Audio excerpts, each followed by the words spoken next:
You is an illusion. You don't exist. And why it's not what you think. In the late 1600s, the French philosopher René Descartes sat alone in a dimly lit room, questioning everything he thought he knew. He realized that his senses, beliefs, and even his memories could all be illusions. He wondered, what if everything I've ever known is a lie? What if my senses deceive me? What if the world outside my mind doesn't even exist? This led him to his famous conclusion, I think, therefore I am. To him, this meant that even if everything else were an illusion, at least something was aware of those thoughts. But here's the question. What if even the I that thinks isn't real? Descartes assumed that because thoughts existed, there must be a thinker behind them. However, centuries later, modern neuroscience and Eastern philosophy would challenge this idea. If you observe closely, you'll see that thoughts arise on their own, emotions come and go, and memories shift and fade. But who is creating them? Most people never question this. They go through life assuming they are a single, stable self, a personality that exists within their mind, making decisions and controlling their thoughts. But if you sit in silence and simply observe your own mind, something strange happens. The thoughts keep coming, yet they don't need you to create them. They appear out of nowhere, play out in your mind, and disappear again. And yet something within you is watching it all unfold. That awareness is real. But the voice in your head, the shifting emotions, the personality that feels so solid, that is just a story being told. The illusion of self. In 1848, a railroad worker named Phineas Gage suffered a freak accident. A metal rod blasted through his skull. He survived, but the person who woke up was entirely different. His personality changed overnight. He became impulsive, reckless, and aggressive, unrecognizable to those who had known him. So who was the real Phineas Gage? The responsible, composed man before the accident, or the erratic, volatile one afterward? If the self were something fixed, something permanent inside us, it wouldn't be able to change so easily. And yet, we change all the time. Buddha understood this over 2,500 years ago.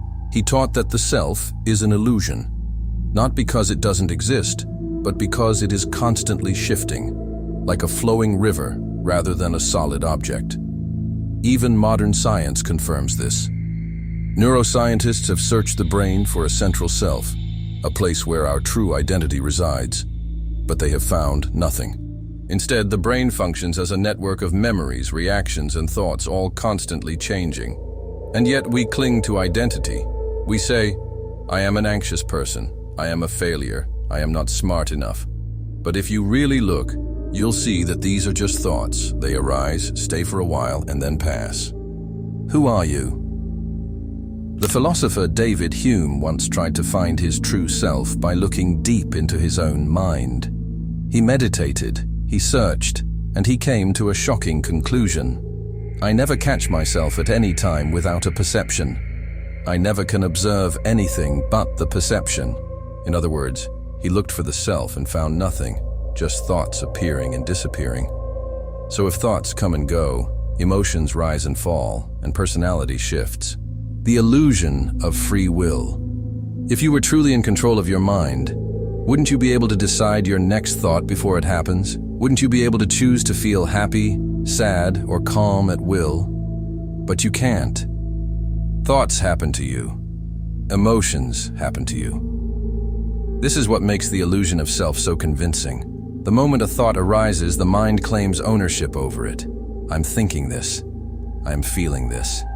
I decided to do this. But all of this is just the mind taking credit for something it didn't actually do. It's like a narrator telling a story after it has already been written, pretending to be the author. Neuroscientists have tested this. In a famous experiment, research has found that when a person decides to move their hand, their brain has already made the decision before they are even aware of it. Electrical signals fire, neurons send messages, muscles start moving. And only after all of this does the person think, I am choosing to move my hand. Think about what this means. Your brain acts before your conscious mind even realizes it. So where is the self that is supposedly in control? the prison of identity. You are not the same person in every situation. Think about how you act when you're alone versus when you're with friends, how you behave with family versus strangers, how your thoughts shift when you're happy versus when you're angry. Which version is the real you? Most people don't notice it, but they are constantly shape-shifting. The personality they think is themselves is really just a collection of roles they play in different situations. A man who is gentle and soft-spoken at home might become dominant and assertive at work. Yet he never notices the contradiction. His mind smooths over the gaps to maintain the illusion of a single, unified self. This is what makes the illusion of self so powerful. It's like a movie. Each scene flows so seamlessly that you never stop to question it. But if you slow it down, you see that there is no single identity, just different versions of you reacting to different moments. Waking up from the illusion. For your entire life, your mind has played a trick on you. A trick so convincing that it shapes everything you believe about yourself.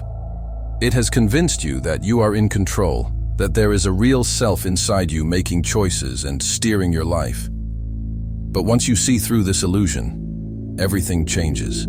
You stop being lost in thoughts because you realize they are just passing events. You stop identifying with emotions because you see them as temporary, not part of your identity. You stop defending a false sense of self and start experiencing life without filters. Most people spend their entire lives trapped inside a character they didn't even choose. But here's the truth. You were never meant to be just one thing. The moment you let go of the need to define yourself, you become limitless. You stop being controlled by the illusion, and for the first time, you are free.